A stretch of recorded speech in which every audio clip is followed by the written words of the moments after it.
देखिए परिवार आप लोगों को पता है कि दो प्रकार का होता है, एकाही परिवार और संयुक्त परिवार। तो एकाही परिवार हम लोग किसे कहेंगे? तो वैसा परिवार जिसमें दो पीढ़ी हो, कम से कम कितना पीढ़ी हो? दो पीढ़ी हो। तो बात बुझ रहे हैं ना? और विशेष स्थिति में उसका अविवाहित भाई या बहन या फिर विधवा या विधुर माता या पिता होता है, उसी को हम लोग क्या बोलेंगे? एकाही परिवार बोलेंगे। बात समझ में आया? विधुर पुरुष का जो पत्नी मर जाता है, तो एकाही परिवार में आपको बोलना है कि एकाही परिवार उस परिवार को एकाही परिवार उस परिवार को कहते हैं जिस परिवार में कम से कम कितना पीढ़ी होगा? दो पीढ़ी होगा। और कुछ विशेष परिस्थिति में उसका अविवाहित भाई बहन हो सकता है और उसका विधवा या विधुर माता पिता हो सकता है। उसी प्रकार से संयुक्त परिवार किसे बोलेंगे? तो संयुक्त परिवार वह परिवार होता है जिसमें दो पीढ़ी से क्या होता है? ज़्यादा होता है, दो पीढ़ी से ज़्यादा होता है। बात समझ में आया? संयुक्त परिवार का विशेषता क्या क्या है? तो संयुक्त परिवार का पहला विशेषता तो ये है कि सदस्यों का संख्या क्या होता है? एकाही परिवार की तुलना में ज़्यादा होता है। दूसरा विशेषता है कि सबका खाना कहाँ बनता है? एक जगह बनता है। मतलब सबका रसोई कहाँ बनता है? एक जगह बनता है। तीसरा बताइए संयुक्त परिवार का विशेषता, एक ही घर में रहते हैं। और बताइए, सहयोग का भावना होता है सदस्यों के बीच में, है कि नहीं? तो इतना विशेषता आपको लिख देना है संयुक्त परिवार के बारे में। कैसे बोला इसको फटाफट समझिए। एकाही परिवार में आपको बोलना है, एकाही परिवार वह परिवार होता है जिसमें दो पीढ़ी, ज़्यादा से ज़्यादा दो पीढ़ी होता है और विशेष परिस्थिति में उसका अविवाहित भाई बहन या फिर विधवा या विधुर माता पिता होता है। संयुक्त परिवार किसे बोलेंगे? तो संयुक्त परिवार उस परिवार को बोलते हैं जिसमें दो पीढ़ी से ज़्यादा पीढ़ी होता है। जैसे आपका दादा दादी हो गया, चाचा चाची हो गया, मम्मी पापा हो गया, फिर आपका बाल बच्चा हो गया, ये सब। उसका विशेषता क्या है? तो सदस्य का संख्या क्या होगा? आप लोग का बाल बच्चा नहीं, आपका मम्मी पापा का बाल बच्चा। सदस्यों का संख्या क्या होगा? ज़्यादा होगा। खाना या रसोई सब एक जगह बनता है, इसमें एक ही परिवार, एक ही छत के नीचे सब रहता है, एक ही घर में रहता है और सहयोग का भावना ज़्यादा रहता है। हो जाएगा? लिखिए, एकाही परिवार उस परिवार को कहते हैं, एकाही परिवार उस परिवार को कहते हैं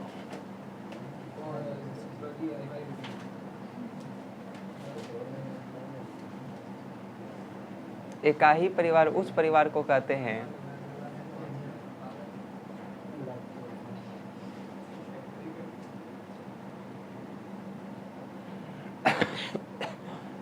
जिसमें दो पीढ़ी होता है, जिसमें दो पीढ़ी होता है। यह परिवार ज़्यादातर पश्चिमी देशों में, यह परिवार ज़्यादातर पश्चिमी देशों में पाया जाता है।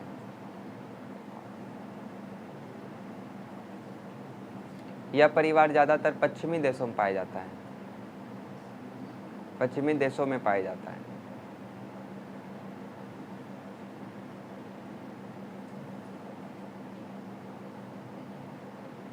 हो गया?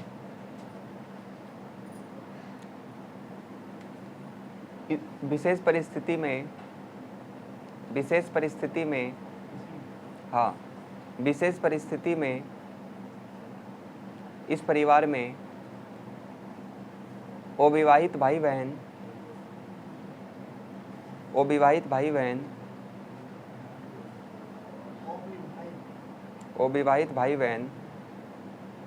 या विधवा या विधुर माता पिता हो सकते हैं।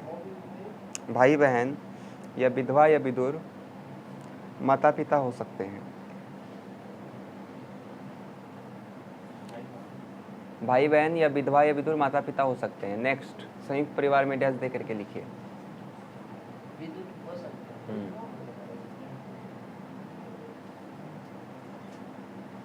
संयुक्त परिवार में डैश दे करके लिखिए। इस परिवार में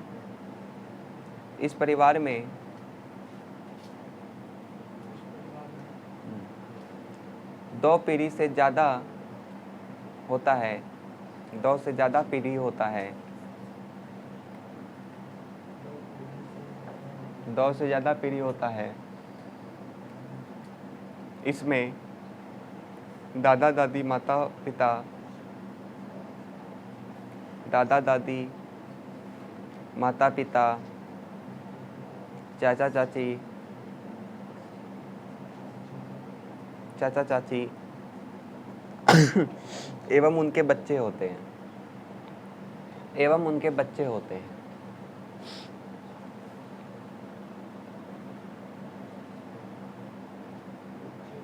चलिए, अब संयुक्त परिवार का विशेषता में पहला लिखिएगा, सदस्यों का संख्या ज़्यादा होता है। संयुक्त परिवार का विशेषता में पहला लिखिए, सदस्यों का संख्या ज़्यादा होता है। विशेषता में पहला लिखिए, सदस्यों का संख्या ज़्यादा होता है।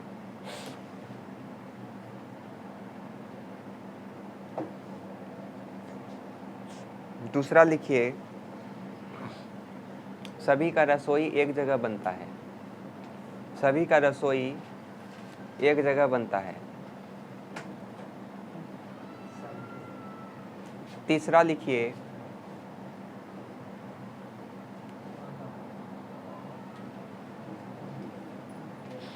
सदस्यों के बीच सहयोग का भावना होता है, सदस्यों के बीच सहयोग का भावना होता है, सदस्यों के बीच सहयोग का भावना होता है। चौथा लिखिए, सहयोग का भावना होता है। चौथा लिखिए,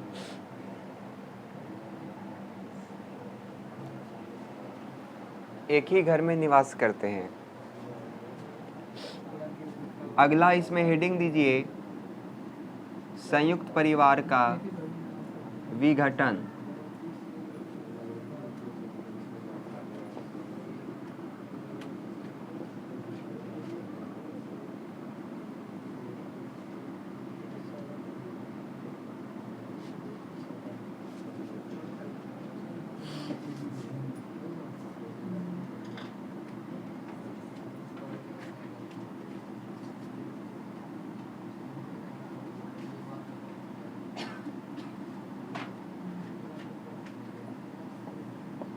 चलिए समझिए, आखिर संयुक्त परिवार विघटित होने का क्या कारण है, क्यों संयुक्त परिवार का आज विघटन हो गया। तो उसका पहला कारण आपको लिखना है नगरीकरण। तो नगरीकरण क्या होता है, तो नगरीकरण होने के फलस्वरूप कहीं ना कहीं वहाँ पे एकाही परिवार का प्रचलन ज़्यादा हो जाता है। संयुक्त परिवार का विघटन का एक मुख्य कारण नगरीकरण है, क्योंकि नगरीकरण होने के परिणाम स्वरूप कहीं ना कहीं वो किसको लेकर के आता है, एकाही परिवार के स्वरूप को लेकर के आता है, जिस कारण से शहर में ज़्यादा देर तक संयुक्त परिवार टिक नहीं पाता है। स्त्रियों की आर्थिक स्वतंत्रता, तो समय बदलता जा रहा है और स्त्रियां भी अब रोजगार के अवसर में तलाश कर रही है, जगह जगह पे वो रोजगार के लिए जा रही है, उनको काफ़ी ज़्यादा आर्थिक स्वतंत्रता मिल गया है। तो अब स्त्रियां भी संयुक्त परिवार में रहना पसंद नहीं करती है, उनको अब क्या चाहिए, आर्थिक स्वतंत्रता चाहिए, क्योंकि संयुक्त परिवार में उसको टोक टोका ज़्यादा होता है, इसलिए वो ज़्यादातर क्या करती है, एकाही परिवार। अब जैसे आप ही को कोई बोलेगा, एक आपके पास 2 रिश्ता आएगा, एगो का भाई है 1 ठो, एगो का भाई है 4 ठो, आप किसके पास जाना पसंद करिएगा। देखिए कितना बढ़िया से बोलता है, एगो के फंसा, ई लोग से तब क्या करेगा, कुमारे रहेगा। तो वही यहाँ पे कहा जा रहा है कि आजकल स्त्रियां भी क्या चाहती हैं, तो आर्थिक स्वतंत्रता चाहती है, और ये आर्थिक स्वतंत्रता उसको एकाही परिवार में ज़्यादा मिल सकता है, क्योंकि एकाही परिवार में रहवे कौन करता है, एगो उसका हस्बैंड, उसका बोलती अच्छा से बंद कर देगा, और उसका बाल बच्चा, तो बाल बच्चा को तो अपना कंट्रोल में रखेगा ही। तो उससे क्या होता है, स्त्रियों को आर्थिक स्वतंत्रता काफ़ी ज़्यादा मिल जाता है। औद्योगिकीकरण, औद्योगिकीकरण क्या है, तो लोग काम करने के लिए उद्योग में जाता है, शहर में जाता है, तो शहर में जगह वगह तो रहता है नहीं, तो वहाँ जब वो काम करने के लिए जाता है केवल अपना किसको बुला लेता है, पत्नी को बुला लेता है, उसका बाल बच्चा है तो बाल बच्चा भी रहने लगता है। इस प्रकार से वहाँ पे उसका एक एकाही परिवार का क्या हो जाता है, जन्म हो जाता है। बात समझ में आ रहा है। जैसे सपोज करिए आप ही का कोई होगा जो दिल्ली मुंबई जाता होगा काम करने के लिए, कुछ महीना काम करने के बाद वो अपना परिवार में सभी को बुला लेता है क्या, नहीं, ज़्यादातर कंडीशन में वो अपना वाइफ को बुलाता होगा, और उसका अगर बाल बच्चा होगा तो बाल बच्चा जाता होगा। तो इस प्रकार से वहाँ पे किस चीज़ का निर्माण हो गया, इकाई परिवार का निर्माण हो गया। अब काम करने के लिए वो कहाँ जाएगा, नगर में ही जाएगा, तो नगर में ही ना इकाई परिवार का निर्माण होगा। तो वही यहाँ पे कहा जा रहा है। यातायात का विकास, तो संयुक्त परिवार का विघटन का एक मुख्य कारण यातायात का विकास भी है, क्योंकि यातायात का विकास के कारण कई सारा विकसित कार्य हुआ है, जिस कारण से गाँव में संयुक्त परिवार का क्या हो गया है, विघटन हो गया है। आया समझ में? चलिए फटाफट लिखिए, नगरीकरण में डैश दे करके लिखिए। संयुक्त परिवार के विघटन का एक मुख्य कारण नगरीकरण भी है। संयुक्त परिवार के विघटन का एक मुख्य कारण नगरीकरण भी है।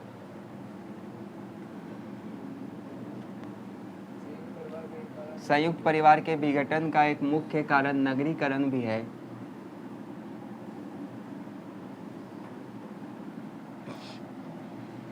क्योंकि ज़्यादातर देखा गया है कि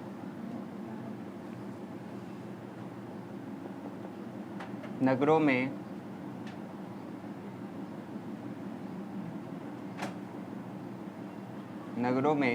इकाई परिवार का प्रचलन है। क्योंकि ज़्यादातर देखा गया है कि नगरों में इकाई परिवार का प्रचलन है।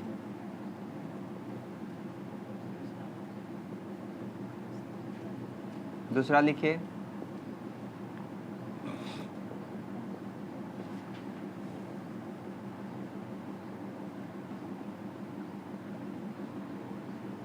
स्त्रियों की आर्थिक स्वतंत्रता, इसमें डैश दे करके लिखिए।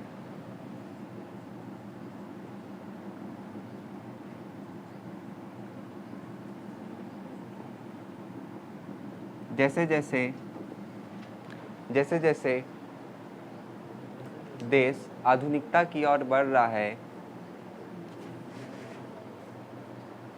आधुनिकता की ओर बढ़ रहा है, वैसे वैसे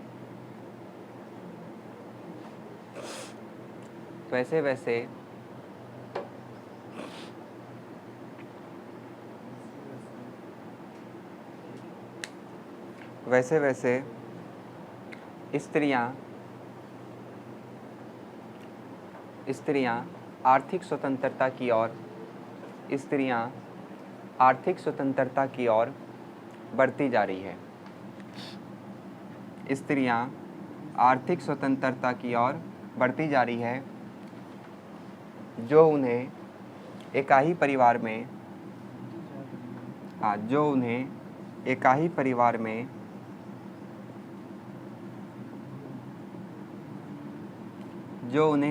परिवार में ज़्यादा मिलता है। अगला लिखिए औद्योगिकीकरण।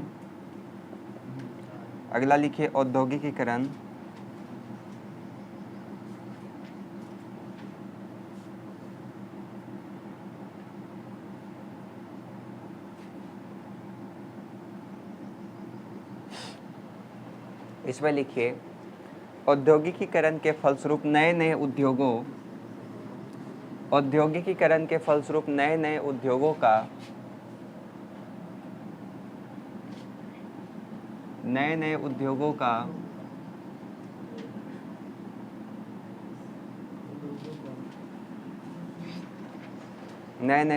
का क्या हो रहा है, निर्माण हो रहा है या फिर स्थापना हो रहा है, जिसमें काम करने के लिए लोग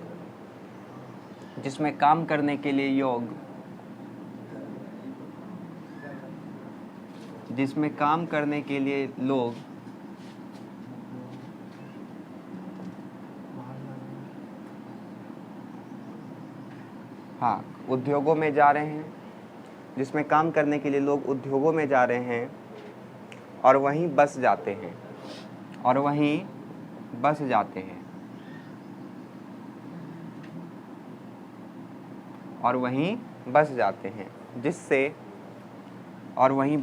हैं, जिससे संयुक्त परिवार का विघटन होता जा रहा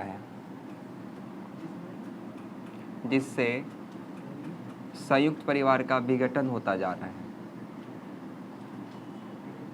हो गया? चलिए अगला हेडिंग दीजिए।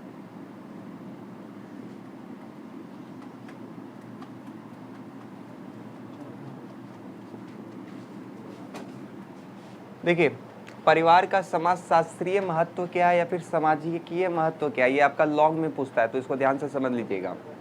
तो सबसे पहले शारीरिक प्रकार हम लोगों को पढ़ना है, आर्थिक प्रकार पढ़ना है, प्राणी शास्त्रीय प्रकाय पढ़ना है और धार्मिक प्रकाय पढ़ना है। तो इसको ध्यान से समझिएगा। सबसे पहला जो है आपका शारीरिक प्रकाय, तो मतलब कि समाजशास्त्र के दृष्टिकोण से आखिर परिवार का क्या कार्य है, परिवार का आखिर का क्या क्या काम होना चाहिए। तो इसको हम लोग कई श्रेणी में बांटे हुए हैं। तो जैसे शारीरिक कार्य है, आर्थिक कार्य है, प्राणी शास्त्रीय प्रकाय है, धार्मिक प्रकाय है। तो इतना प्रकाय में आप बांट सकते हैं, प्रकाय की जगह कार्य भी लिख सकते हैं आप। तो शारीरिक प्रकाय में सबसे पहले हम लोगों को लिखना है बच्चों का पालन पोषण। तो आप लोग का पालन पोषण क्या करता है? आपका पड़ोसी करता है क्या? नहीं, आपका परिवार करता होगा। सबका एक परिवार होता है कि नहीं? तो बच्चों का पालन पोषण करना सबसे प्रमुख जिम्मेदारी किसका होता है? परिवार का होता है। परिवार के द्वारा ही क्या किया जाता है? अपने बच्चों का पालन पोषण किया जाता है। बात समझ में आया? आपका जब परिवार बनेगा, अभी आपका परिवार है, तो क्या आप परिवार जो है किसी बाहर का बच्चा को उठा करके आप उसको पालने लगेगा? नहीं, आपका जो उत्पत्ति होगा उसी को पालिएगा, या फिर आपका दत्तक पुत्र या पुत्री को पालिएगा। तो परिवार का पहला काम क्या है? तो बच्चों का पालन पोषण करना। परिवार का सबसे प्रमुख कार्य है कि वो अपने बच्चों का क्या करता है? पालन पोषण और उसका देखभाल करता है। भोजन उपलब्ध कराना, क्या जहाँ मन तहाँ जाकर के आप खा लेते हैं? परिवार में ही जाकर के खाते होंगे। तो सब इसमें लिखना है आपको कि परिवार का दूसरा सबसे प्रमुख कार्य है कि अपने परिवार के सदस्यों को क्या चीज़ उपलब्ध करवाना? भोजन उपलब्ध करवाना, फिर चाहे वो कोई भी करवाए। शारीरिक सुरक्षा, तो शारीरिक सुरक्षा भी परिवार का काफ़ी ज़्यादा महत्वपूर्ण प्रकार है। क्यों? क्योंकि जैसे कोई बच्चा बीमार पड़ जाता है तो आपका देखभाल कौन करता है? परिवार करता है कि नहीं? कि बाहर वाला आकर के कर देता है, परिवार करेगा आपका। बुढ़ा जाइएगा आप, तो बुढ़ा जाइएगा तो बुढ़ारी में आपको सेवा चाहिए। अब वो सेवा आपको कौन देगा? आपका परिवार देगा। इसलिए यहाँ पे परिवार क्या हो जाता है? जरूरी हो जाता है। आर्थिक प्रकार में क्या बोलिएगा? तो धन का सृजन या फिर आय का सृजन। आपका परिवार क्या करता है? अपना सदस्य का आवश्यकता का पूर्ति करने के लिए आय का सृजन करता है कि नहीं? आय कहीं से व्यवस्था करता होगा। उसी प्रकार से आपका उत्तराधिकारी का चुनाव, वो उतना संपत्ति जो आप कुछ के रखे हैं घर में, आखिर वो किसको दीजिएगा? किसी ना किसी को तो दीजिएगा, हमको। आप अपना बाल बच्चा को दीजिएगा। अब बोलिए आपको बहुत पहले समझा करिए कि उत्तराधिकारी किसको बनाया जाता है। बाल बच्चा कॉमन वर्ड हुआ, तो बाल बच्चा चलता है। हाँ। तो जिसको जिसको बाल बच्चा नहीं करना है सब मेरे नाम पे लिख दीजिएगा, अमित कुमार शर्मा, और फलना रजिस्ट्री करवा लेना है। ठीक है, हम एक्सेप्ट करने के लिए तैयार हैं, कोई दिक्कत वाली बात नहीं है। तो उत्तराधिकारी का चुनाव में क्या बोलना है आप लोग को समझ में आया? दिक्कत है? इधर वाले में किसी को कोई दिक्कत है? सबसे पहले आपको बोलना है बच्चों का पालन पोषण करना। इसमें क्या लिखेंगे? तो परिवार का सबसे प्रमुख शारीरिक प्रकार ये है कि वो अपने बच्चों का क्या करता है? पालन पोषण करता है और उनको विकास की दृष्टि पे लेकर के जाता है। दूसरा, भोजन उपलब्ध कराना, तो वो क्या करता है? अपने सदस्यों को भोजन उपलब्ध करवाता है। तीसरा, शारीरिक सुरक्षा, अपने सदस्यों का वो शारीरिक सुरक्षा करता है। जैसे बच्चों का पालन पोषण करना, बुढ़ा गया है तो उसको सेवा करना। आर्थिक प्रकार में क्या बोलिएगा? तो आय का सृजन करना, मतलब अपना सदस्य का आवश्यकता का पूर्ति करने के लिए वो क्या करता है? आय का सृजन करता है। उत्तराधिकारी, अब आया उत्तराधिकारी, तो उत्तराधिकारी मतलब अपना संपत्ति का क्या करिएगा? दूसरे को उत्तराधिकारी बनाइएगा। इधर आया समझ में? पहले यहाँ तक लिख लीजिए।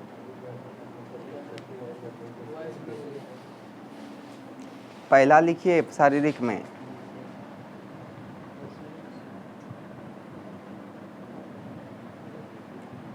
बच्चों का पालन पोषण करना हम लिखिए।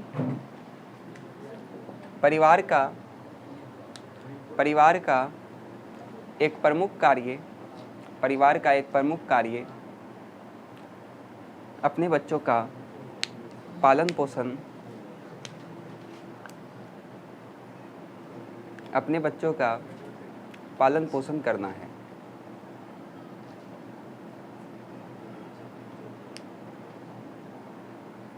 हो गया? दूसरा लिखिए भोजन उपलब्ध कराना, इसमें डैश दे करके लिखिए। परिवार का एक मुख्य कार्य अपने सदस्यों को, परिवार का एक मुख्य कार्य अपने सदस्यों को भोजन उपलब्ध कराना भी है। भोजन उपलब्ध कराना भी है। मुख्य कार्य अपने सदस्यों को भोजन उपलब्ध कराना भी है। तीसरा लिखिए शारीरिक सुरक्षा।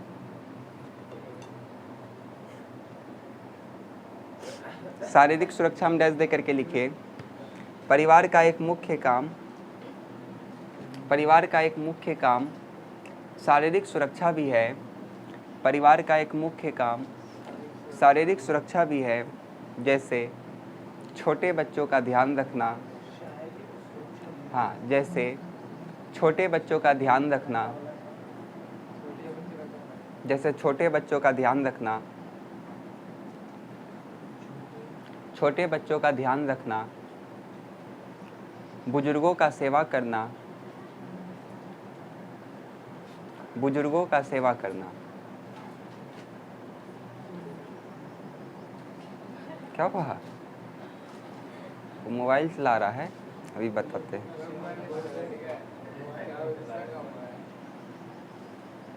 ऑपरेशन ठीक है, पहले मुझे क्या कर रहा था? डेजर्ट स्टॉर्म पता है। लिखिए आप लोग, जब ससुरुद्दीन आए तो लिखिए ऑपरेशन डेजर्ट स्टॉर्म। चलिए कहाँ लिखे? चलिए छोड़िए, लिख अभी अभी लिखिए। हो गया? चलिए अगला लिखिए। आर्थिक प्रकार में पहला लिखिए आय का सृजन। नहीं, आय का सृजन में लिखिए परिवार के सदस्यों का आवश्यकताओं को पूरा करने के लिए, परिवार के सदस्यों का आवश्यकताओं को पूरा करने के लिए, परिवार के सदस्यों का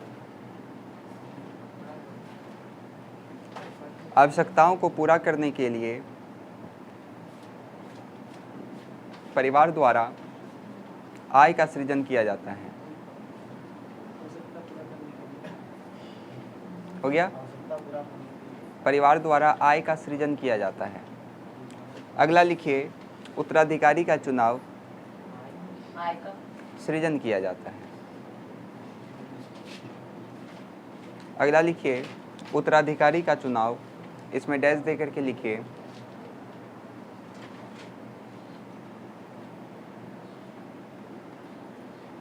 परिवार के द्वारा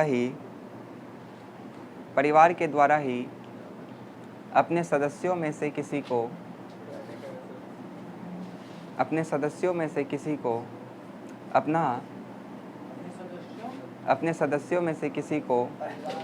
अपना परिवार के द्वारा ही अपने सदस्यों में से किसी को अपना उत्तराधिकारी बनाया जाता है, अपना उत्तराधिकारी बनाया जाता है। चलिए देखिए अगला, प्राणी शास्त्रीय प्रकार में पहला है आपका कि यौन इच्छाओं का पूर्ति। तो परिवार के, जब तक आप परिवार में नहीं रहिएगा तब तक आपके यौन इच्छा जो आप बाहर करिएगा वो सब आपका क्या होगा? इल्लीगल होगा। इसलिए परिवार इसके लिए काफ़ी ज़्यादा एक अच्छा साधन है। दूसरा संतान की उत्पत्ति। अब देखिए परिवार का एक मुख्य काम क्या है? तो संतान का क्या करना है? उत्पत्ति करना है। आज हम लोग अपने माता पिता से आए हैं, कल हम लोग का कोई बाल बच्चा आएगा, फिर उससे भी आएगा। क्या बात हम सही बोल रहे हैं ना? तो ये परिवार का एक मुख्य कार्य है। प्रजाति की निरंतरता। तो अब देखिए आपका दादा को भी किसने जन्म दिया होगा? उसको भी किसी ने जन्म दिया होगा, उसको भी किसी ने जन्म दिया होगा। अब आप भी किसी को जन्म दीजिएगा, आपका आने वाला पीढ़ी भी किसी को जन्म देगा। तो इससे क्या हो रहा है? आपका प्रजाति का निरंतरता बना रहेगा कि नहीं? बात समझ में हम क्या बोल रहे हैं? तो इसका एक मुख्य काम क्या है? तो प्रजाति का निरंतरता। ठीक है यहाँ तक में? दूसरा है आपका धार्मिक प्रकार। तो धार्मिक प्रकार क्या है? तो परिवार के द्वारा ही धार्मिक परंपरा हो, रीति रिवाज हो और संस्कार का क्या किया जाता है? निर्वहन किया जाता है कि नहीं? तो खत्म हो गया आपका महत्व। तो चलिए लिख लीजिए फटाफट। पहला लिखिए यौन इच्छाओं का पूर्ति, इसमें लिखिए परिवार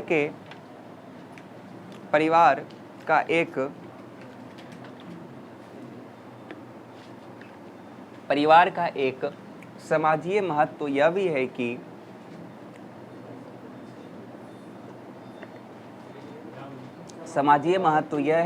है कि एक निश्चित रिश्तों में यौन इच्छाओं की पूर्ति होती है।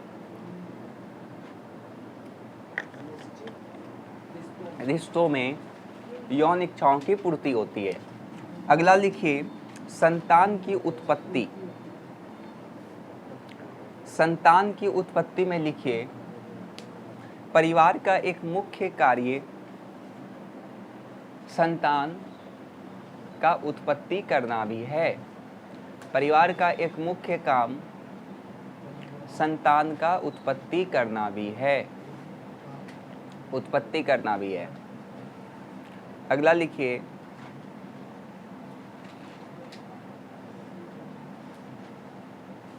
प्रजाति का निरंतरता में लिखिएगा डैश दे करके। परिवार के सदस्यों के द्वारा ही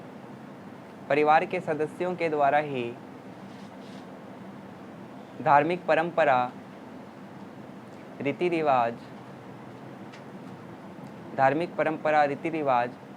एवं संस्कारों का निर्वहन किया जाता है। धार्मिक परंपरा, रीति रिवाज एवं संस्कारों का निर्वहन किया जाता है। परंपरा, रीति रिवाज एवं संस्कारों का निर्वहन किया जाता है। अगला लिखिए धार्मिक प्रकार निर्वहन किया जाता है या फिर पालन किया जाता है। अगला लिखिए धार्मिक प्रकार, इसमें डैश दे करके लिखिए धार्मिक, अभी क्या लिखा है थे?